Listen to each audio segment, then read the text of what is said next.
Hello. Hey, Hey, how are you? good. How are you? Good, good. Thanks for going through this. Yeah, no problem. Thanks for asking. Yeah, so I could just jump around before getting to Nikolai. Sure, sure. So the first thing I can ask is, do you have a special story of how you got into SAG? Um, Boy, how did I get into SAG?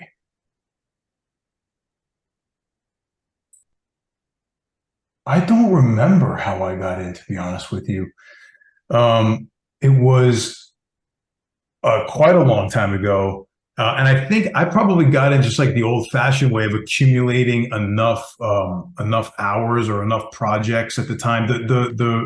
The metrics for joining have changed over the years, but I think I had just completed enough projects, um, or had earned enough money to qualify to pay. But God, I honestly cannot remember. It's been a long. I'm older than you think.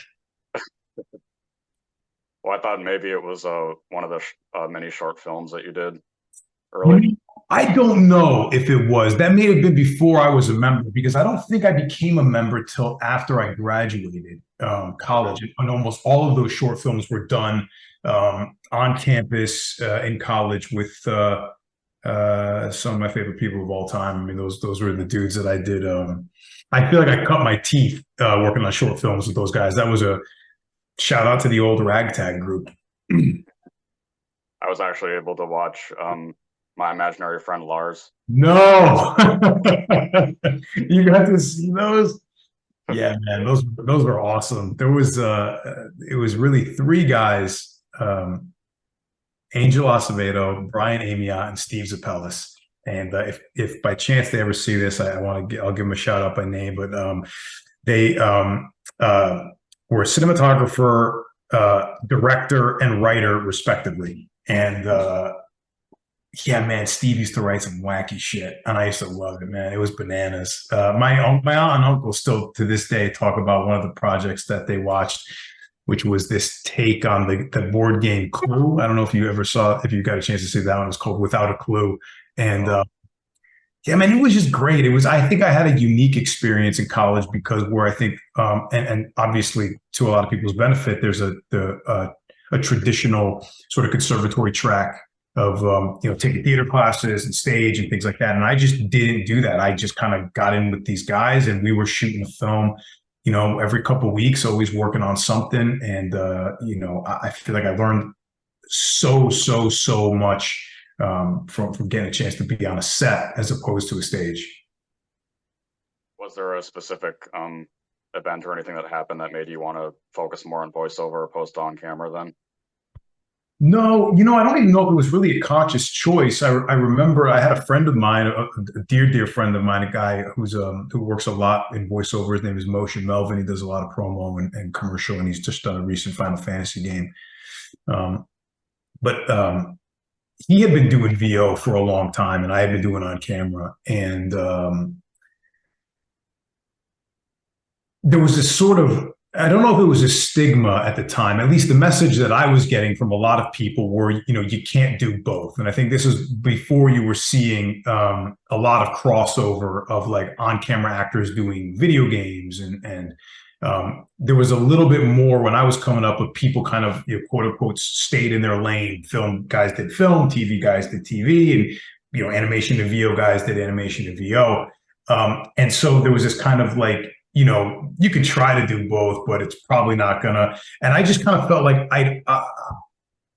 I saw so many similarities between the two disciplines, and I'd always loved animation and I loved cartoons, and I was an avid, video game player when I was a kid. So I just decided the hell with it. I was going to give it a shot. So it kind of just started to happen organically, and I think I think a lot of people would probably attest.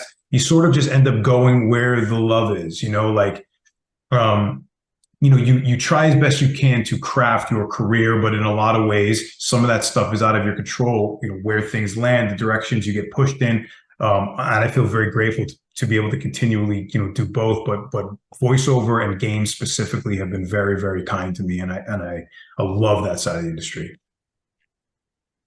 I know in terms of like character voiceover, your first thing was something for DreamWorks TV. Yeah, that's right. I had I think how that came about was that I had been taking I'll tell you exactly how that became about. I had gone with a friend of mine to a place in Los Angeles called Voice Tracks West. And he had been working on some VO stuff that he had been given, and he was laying down auditions. And I auditioned, or I like laid a couple tracks down at this on some of the days that we would go together. There was a guy there who was engineering at the time. We all became kind of like friendly. I knew of a class that was happening there. I took a class, and from there, I think an audition came across my desk, and then I auditioned for that project. Or Art, a guy who was over at Voice Tracks, I think recommended me for because he had heard me. That's what it was. He recommended me for because he had heard me do some stuff in the booth. He recommended me to the director, and they gave me a crack at it, and we did a couple of episodes together, and that was super fun. Yeah, that was you're right. That was one of the first things I did. What was the timeline of that? Like how long before you got your breakout voiceover role to say? It was quite some time before. It depends on, I guess, which role you're talking about. I always consider so there's my first, there's my first, real gig in games, which was Call of Duty Advanced Warfare. And that was another one of those just kind of like, this career is a lot of just kind of like not even being at the right place at the right time, but just like continually being in the mix and just being around. And so there's either that one or there is the one I consider, I guess, breakout or whatever was The Walking Dead. And there was a significant gap between all of those, at least as far as I can remember. I am notoriously, my wife will attest to this, I'm terrible with timelines, like fucking terrible.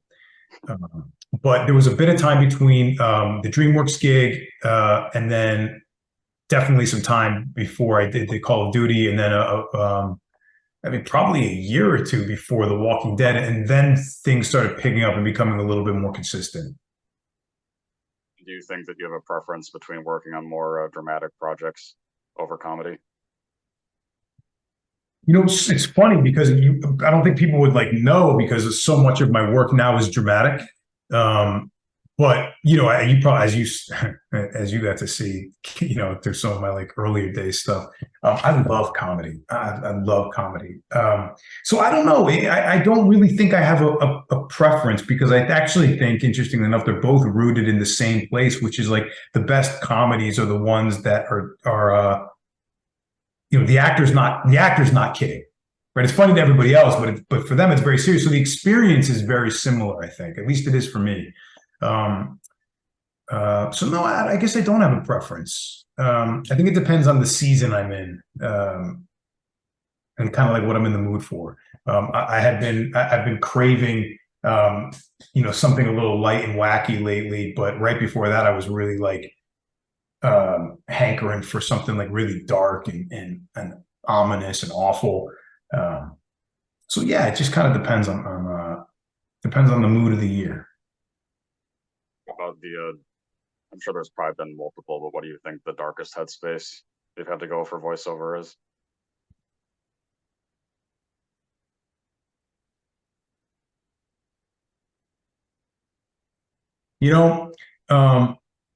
I don't know if it was the darkest for the reasons you may have meant, but working on The Walking Dead was a really interesting experience because for me, in the way that I approached Javi and the relationship between Javi and Clem, there was so much sadness for me in that project because Clem is such a tragic character, right? She's like the child that never gets to be a child. And so,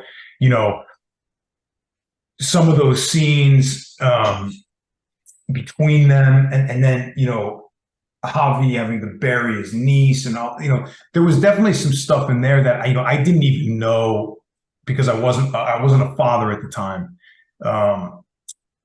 But even the more I think back on them, and I remember at the time feeling just how beautiful and tragic at the same time the relationship between Javi and Clem was. Um, I had to go to dark places and put those dark places away pretty quickly because, um, at least in the world of the play, Clem needed me to Clem needed Javi to be something for her. So there like wasn't even time to like marinate or mourn that darkness. But yeah, that project was super special to me, and I got to do some really fun things. I think that you also personally relate to him more out of your bigger characters, or is there somebody else that you connect to more? I think Javi's. Javi. I think is like the most accessible in so much as. Look, every character I play, you have to put yourself in it, and there's a piece of that person in you somewhere, right? Like you're kind of just playing different versions of yourself with the volume turned up and down in different areas. Um, Javi's just, but Javi was always a very super accessible guy. There's nothing extraordinary about him as far as he's not Captain America. He's not Chris Redfield super soldier. He's just a dude who gets thrown in extraordinary circumstances, and that's what makes him extraordinary.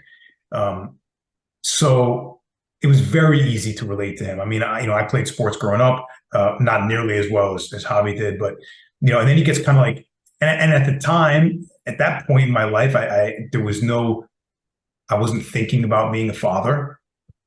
Certainly, Javi wasn't either.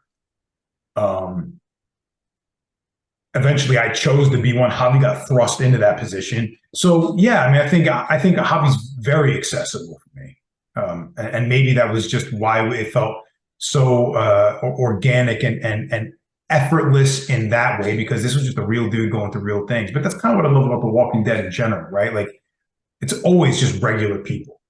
Mm-hmm. And more vocal, technically speaking. What about the case where you've had to alter your voice the most significantly for something? Um, so I had to work on it with a really challenging accent, which I don't even know if I can replicate anymore.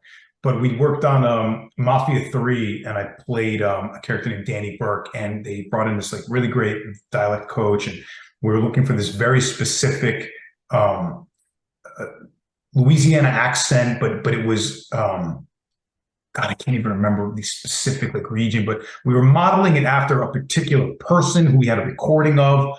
Um, and that was, and I love accents, and I can, I'm pretty musical just by ear. So for me, like voiceover and accents, it's all music.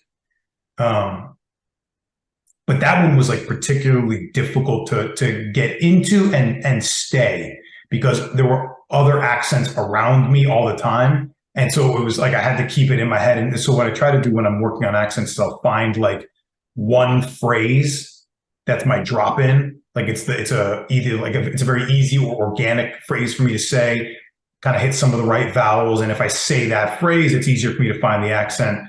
God, I worked on that so long ago. I can't even fucking remember what the phrase was. But yeah, that one was particularly challenging. Mm-hmm. I have found too that everybody who said that they're more of a musical person, that they took to dubbing easy too. Yeah, it's so funny you mentioned that, because I've done a lot of dubbing, and I don't mean this in any sort of, but I do get the feedback a lot. I think when people work with me for the first time, somewhere midway through the session, we've been working and we're going pretty fast, and they're like, "Wow, you kind of know what you're doing," and I'm like, "Yeah, but I never." Even before I knew what I was doing, I didn't know what I was doing, but it felt very easy to me. But I think it's exactly like you said. I think there's a musicality to it and a timing. And I've always loved music. I've been very musical. I played music when I was a kid, and can pick up instruments pretty quickly. Not well. I'm not a master by any stretch of the imagination, but I enjoy it, and I can find the music in it pretty easily. So yeah, I think that does lend itself as an added benefit or tool to have in your back pocket for dubbing.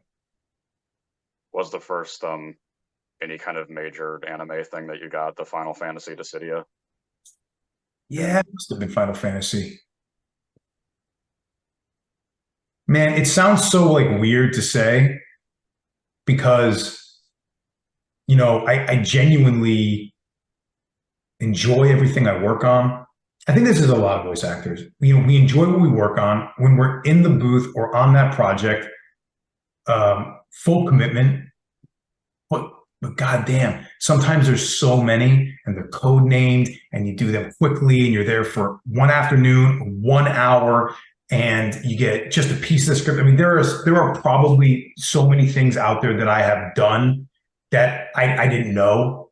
I'll never forget. I did some project that I didn't know that I ended up leaving the session without knowing the name. My character was code named, and I ran into somebody at a sushi shop who saw my name on my credit card and said, "You're the guy who voices this thing." And I went, "I guess so. Yeah." I mean, and then she like read me a line and I remembered saying it, but that kind of stuff happens all the time. Anyway, short answer, yeah, I think it must have been Final Fantasy. Were you also a fan of anime prior to getting into it, like voicing it? I always liked anime, animation, and comics. I wouldn't say that I ever got like into them, but it wasn't for any reason um, other than I just like never found myself going that way. I read some comics growing up. I always thought I've always been drawn to the art of it all. So I loved the way certain comics are drawn, some graphic novels. I always thought anime was like really cool and bombastic and like larger than life. And but I definitely didn't know that world um, well at all. So in fact, even to this day, I might work on something and not till afterwards realize like, oh, this is kind of like a popular franchise that people are really interested in and really enjoy. So it's always a pleasant surprise, when that happens. And then I try to check out as much as I can. And if I'm lucky enough to know what the project is beforehand, I'll try to always, get a vibe and a feel and a tone of the show before I step in. And so speaking of that, was there a special story of how you got a Kosuke and science fell in love or that show?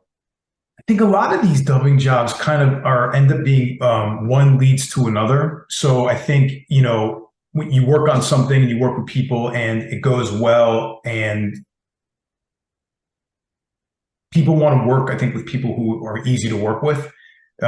So a lot of times, I wish there were more like special stories of how it happens. But a lot of times, for me, it's an audition. It's an audition that hits my desk. I send it in. I don't hear for 2, 3, 4, 5 weeks, sometimes months. And then after maybe working with that group on one thing, as they start to have other projects, sometimes I'll just get a call where, hey, this group is offering you this role. Are you available? So I'm almost positive that's how Kosuke happened. And a lot of these roles also happen like, word of mouth. You work with one person and, the industry can sometimes feel huge, but it's also pretty small. And I think if you, and I'm not, I'm not professing that I am one, but I try. I think if you are a good person and you work hard and you're professional and you show up on time and you make it your mission on any given day to make somebody else you're working with, you make their job just a little bit easier. Your name gets around, and so people make recommendations. And I've been fortunate that a decent chunk of my work has come that way.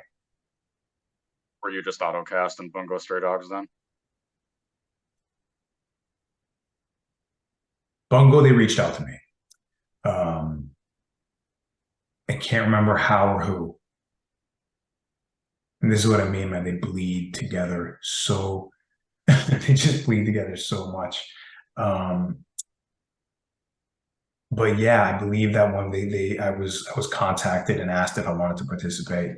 And it probably doesn't sound like it at the moment, but I'm always so like that for me is the single nicest compliment anybody can ever pay me, which is just like, hey, I entrust you to do this job sight unseen. And, we enjoy, your work as a professional and you as a human being enough that like, please come back. So for me, like, that's the nicest thing anybody can say or do for me beyond like, hey, good job or whatever. But that's everything.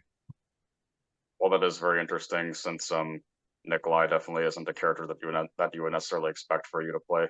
No, yeah. He's a blast, man. That dude's a lunatic. Um, yeah, and it's always fun to get to, like really push your edges and play different things. I mean, I feel I'm obviously very lucky, um, but I've played sort of like the I play the hero a lot. And believe me, if somebody wants me to do that again forever, I'll be grateful to do it. But man, is it fun to play some people who are darker and get a little messy. I really enjoy that. Was there, in terms of developing the voice, was it just based off matching the Japanese actor?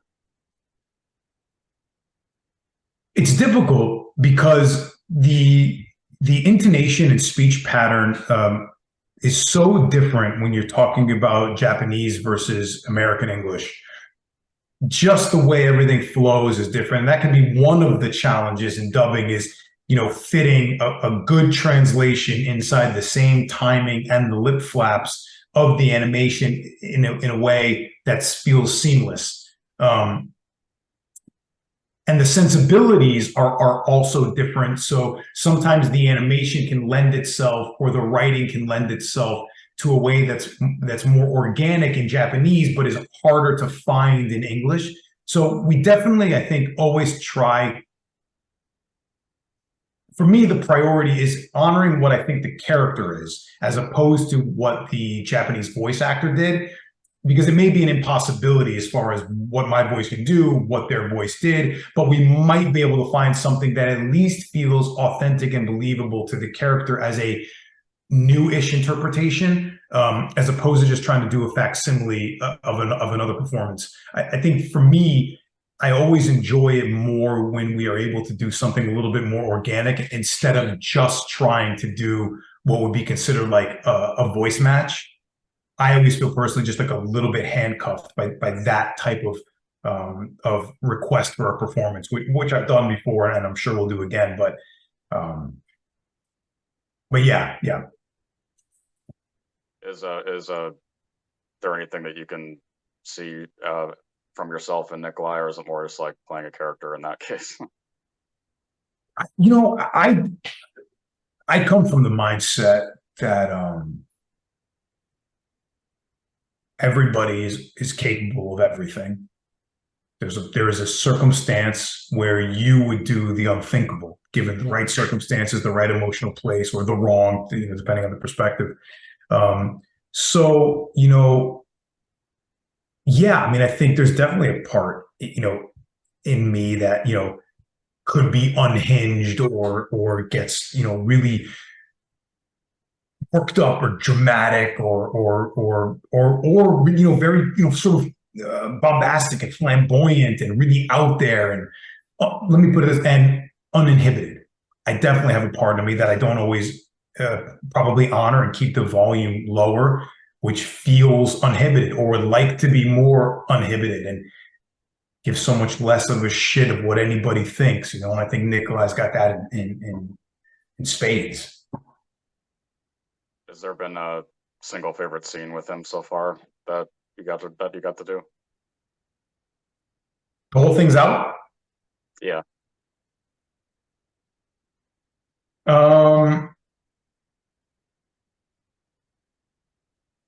Yeah, there's one scene where he's explaining sort of like how his power works and like what he did in order to make it. And it's always just like, I thought it was very fun and funny because it's such a ridiculous thing to be explaining, but I remember he explained this as kind of like a matter of fact kind of way.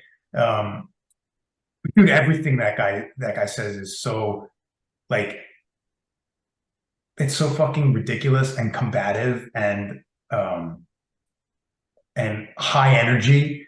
Uh, he's did that any time I get a chance to do him. I know it's just going to be a fun day. Have you gotten much interaction with the fandom of the show specifically, like on social media or? I haven't yet. I'm notoriously not great at social media, but I do try. If whenever people reach out to respond, and I try to um, jump in where I can, either like on a game if someone's doing like a little Twitch stream, I try to sneak around every once in a while. And then hopefully, now that cons and stuff are kind of back again from our COVID days, my plan is to get to as many of those as I can this year to interact with the fans, because it is for me one of the like uh, perks and joys of the job. It's really like the most fun. I love it.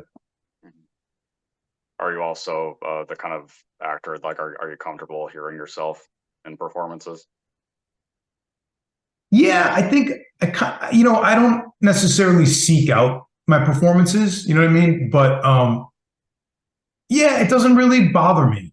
Um, if I do see them or hear them, I do have to be conscious of not doing the "Oh, I should have done it this way," or "Oh, I can't believe that was the choice I made," or because on any given day there are an infinite amount of options available to you on how a scene can go, and in retrospect, you might have you know bobbed when you should have weaved, or um, but yeah, generally speaking, I'm mostly okay with it.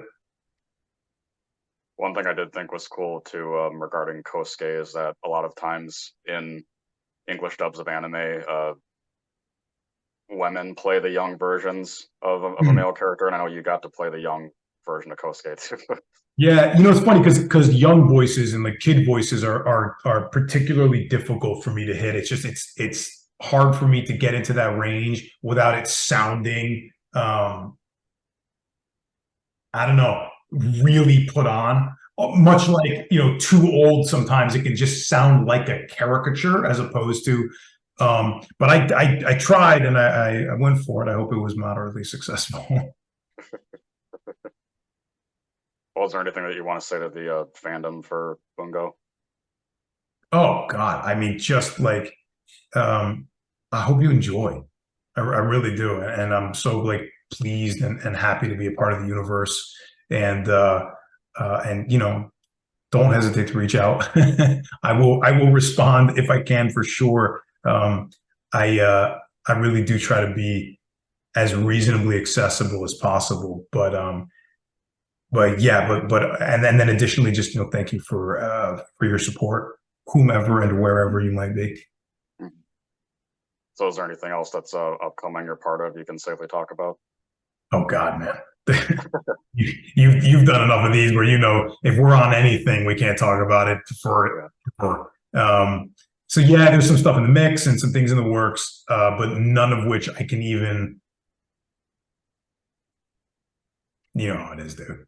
I signed more NDAs than checks. Let's put it that way. One fun thing too. I don't know if you could come up with anything, but like, how do you think Nikolai would respond to a fandom for him? Like a Like, like him having his own fan base. oh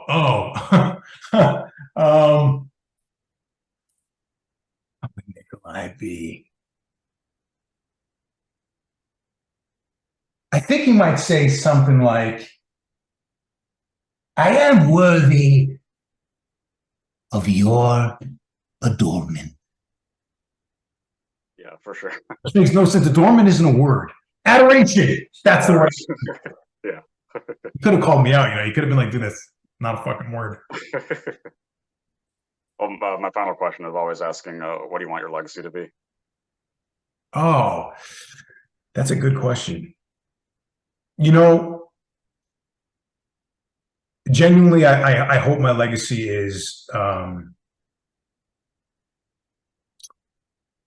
is if people ever talk about my work, I hope it's that not only was it obvious that I enjoyed what I did it to the best of my ability, but that I was a good person to work with, and I left every set or session I was in a little bit better, and people feeling a little bit better. Um, for me, so much of this is about the interaction with the people you're working with and the people that you do this for, which are the fans. And I just like, I never want that to be lost. So I hope people remember me as a hard worker, a dude with a lot of gratitude, and a fun guy to be around. That would be good for me. Well, thank you. I'm glad that we got to do this. Yeah, thanks so much for reaching out, brother. I really appreciate it. Yeah. Have a good rest of your night then. Yeah, man. You too. Bye. Take it easy, pal.